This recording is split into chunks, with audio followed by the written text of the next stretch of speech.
नमस्कार, आप सभी का मेरे चैनल पे स्वागत है and I hope all of you are healthy and happy. मेरे जान पहचान वाले जब भी मुझसे मिलते हैं तो यही कहते हैं कि आप अपना घर हर वक्त इतना सजा संवरा और व्यवस्थित कैसे रख लेती हैं। हम तो एक कमरे को ठीक करते हैं तो दूसरा बिखर जाता है और सुबह से शाम हो जाती है घर को ठीक ठाक करते करते और हम थक के चूर हो जाते हैं। Well, thank you so much for your compliment, लेकिन ये काम उतना मुश्किल नहीं है जितना कि हम समझते हैं। ज़रूरत है तो सिर्फ थोड़े से डिसिप्लिन की और अपनी कुछ पुरानी आदतों को बदलने की और नई आदतों को अपनाने की। तो आज प्रोडक्टिव थर्सडे में मैं आपके साथ कुछ ऐसे आइडियाज़ और टिप्स शेयर करने वाली हूँ जिसकी मदद से आप अपने घर को हर वक्त व्यवस्थित रख पाएंगी। अगर आपको ये आइडियाज़ और टिप्स पसंद आए तो इसे लाइक और शेयर ज़रूर कीजिए और चैनल को सब्सक्राइब करना मत भूलिए। तो चलिए शुरू करती हूँ। अक्सर ये देखा जाता है कि हम दोहर या एसी ब्लैंकेट इस तरीके से पैताने रखते हैं और अगर वहाँ कोई बैठता है तो वो उसे इस तरीके से किनारे सरकाकर बैठ जाता है और फिर उसी तरह छोड़कर रूम से निकल जाता है। तो इसके लिए उपाय ये है कि हम दोहर को पैताने न रखकर कुछ इस तरीके से सिरहाने रखें। इससे न केवल वो छिपा रहता है बल्कि कमरा व्यवस्थित और साफ दिखता है। AC blankets kept under the pillows gives a very neat and tidy look to the entire room.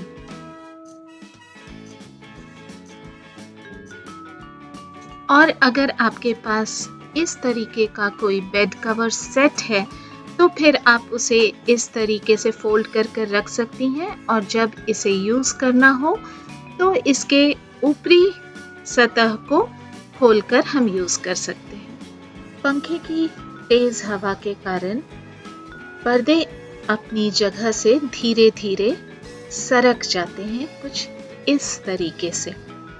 इसको अपनी जगह पे रखने के लिए मैंने इस प्रकार का क्लचर यूज़ किया है जो हम अपने बालों में लगाते हैं। ये ना सिर्फ पर्दों को अपनी जगह से सरकने से रोकेंगे बल्कि आपकी प्राइवेसी भी मेंटेन रहेगी। और अगर आपको पर्दों को हटाना है तो आप उन्हें इस तरह से साइड में बांध कर रखेंगी तो रूम ऑर्गेनाइज्ड दिखेगा। स्टडी टेबल या वर्क स्टेशन को काम खत्म होने पर क्लियर कर देना अच्छा रहता है। इससे दो फायदे हैं। एक, आपका रूम बिखरा बिखरा सा नहीं लगेगा और दूसरा, आपकी चीज़ें व्यवस्थित रहेंगी और वेल मेंटेन रहेंगी सालों साल तक, क्योंकि उनमें डस्ट नहीं पड़ेंगे, धूल नहीं पड़ेंगे और गंदगी जमा भी नहीं होगी।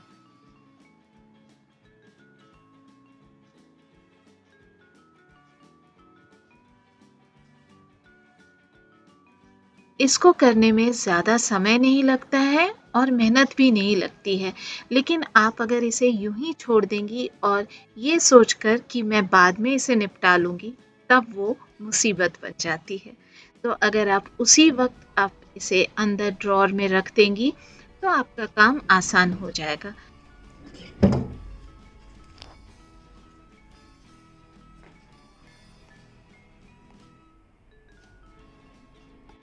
डाइनिंग टेबल पे इस तरीके से सामान रखने से घर के बाकी सदस्य इसे एक शेल्फ समझने की भूल कर बैठते हैं और चीज़ों को उस पर ही छोड़ देते हैं।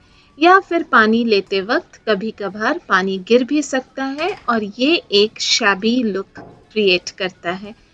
इसको अवॉइड करने के लिए ज़रूरी है कि आप हर सामान का एक फिक्स्ड जगह बनाएं।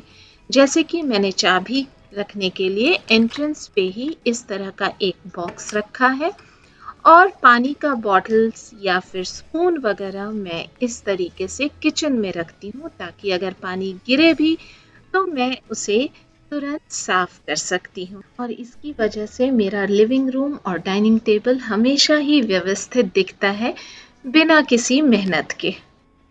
घर को साफ और व्यवस्थित रखना किसी एक सदस्य के बस का काम नहीं है।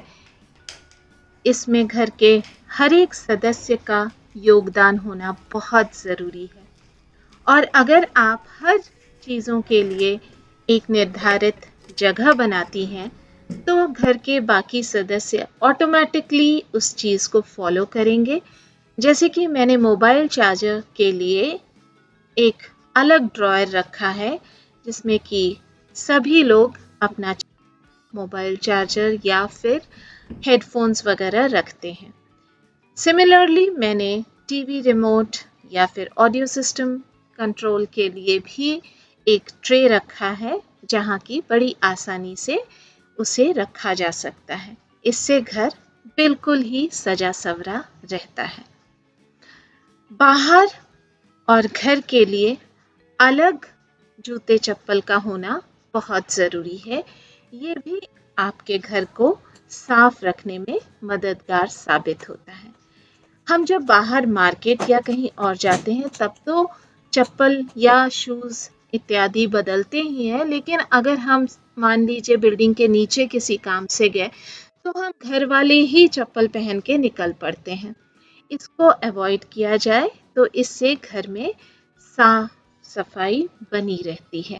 खुले शू रैक के बनिस्बत अगर इस तरह का कैबिनेट रखती हैं तो ये ना तो सिर्फ रूम को साफ रखते हैं बल्कि आपकी गंदगी या क्लटर भी छिपा हुआ रहता है। As they say, first impression is the last impression. Entrance पे जूते चप्पल का इस तरह से फैला कर रखना creates a very bad impression among those visiting your home. Shoe cabinet के बगल में इस तरह का बेंच बहुत ही यूज़फुल होता है जिस पर बाहर से आने वाले व्यक्ति अपना सामान रख सकते हैं या फिर उस पर बैठकर बड़े ही आराम से अपने जूते उतार कर कैबिनेट में रख सकते हैं और घर वाले चप्पल निकाल कर पहन सकते हैं। अधिकतर लोग जूतों के साथ जुराबे या फिर मोजे भी कैबिनेट के अंदर रख देते हैं जिससे कि कैबिनेट में बदबू फैल जाती है और जब हम कैबिनेट खोलते हैं तो हमें उस बदबू का सामना करना पड़ता है। तो इसलिए बेहतर है कि बाहर से आते ही जुराबों को धोने के लिए डाल दिया जाए। If you discipline your child right from a tender age, it will not be a burden for them. Rather, it will become a habit and a lifestyle. ये एक गलत धारणा है कि बच्चों को अनुशासित करने से उनका बचपन छिन जाता है, बिगड़ जाता है। रैदर मैं कहूँगी कि उनका बचपन ही नहीं बल्कि पूरी ज़िंदगी संवर जाती है, क्योंकि जब वो अपना खुद का घर बसाएंगे तो उन्हें अपने घर को साफ और ऑर्गेनाइज्ड रखने में कोई भी परेशानी नहीं होगी। यकीन मानिए, ये मैं अपने व्यक्तिगत अनुभव से कह रही हूँ। बाथरूम के बाहर इस तरह का डोरमैट होना बहुत ज़रूरी है। ये बाहरी फर्श को गीला होने से बचाता है and avoids creating a mess. Balcony के पास भी इस तरह का डोरमैट बाहरी गंदगी और धूल को अंदर आने से रोकता है।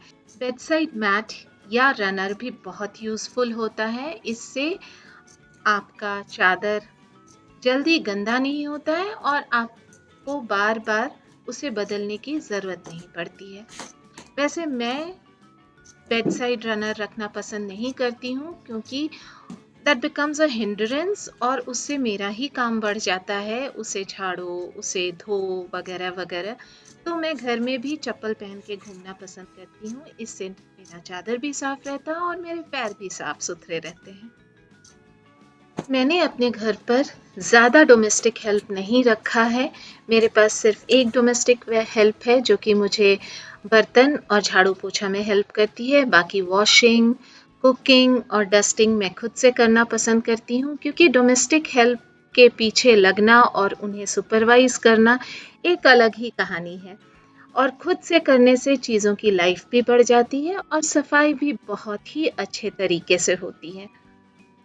जितना समय एक डोमेस्टिक हेल्प को समझाने में और उनको सुपरवाइज करने में लगाऊंगी, उतनी देर में मैं खुद से ये काम कर लूँगी और इससे मेरा फिटनेस भी बना रहेगा। Very true. A self-maintained home is a well-maintained home. तो अगर आपको आज का ये एपिसोड इंटरेस्टिंग और यूज़फुल लगा हो तो इसे लाइक और शेयर ज़रूर करें और चैनल को सब्सक्राइब करना ना भूलें। तो आज के लिए इतना ही, मिलती हूँ अगले वीडियो के साथ। तब तक के लिए बाय।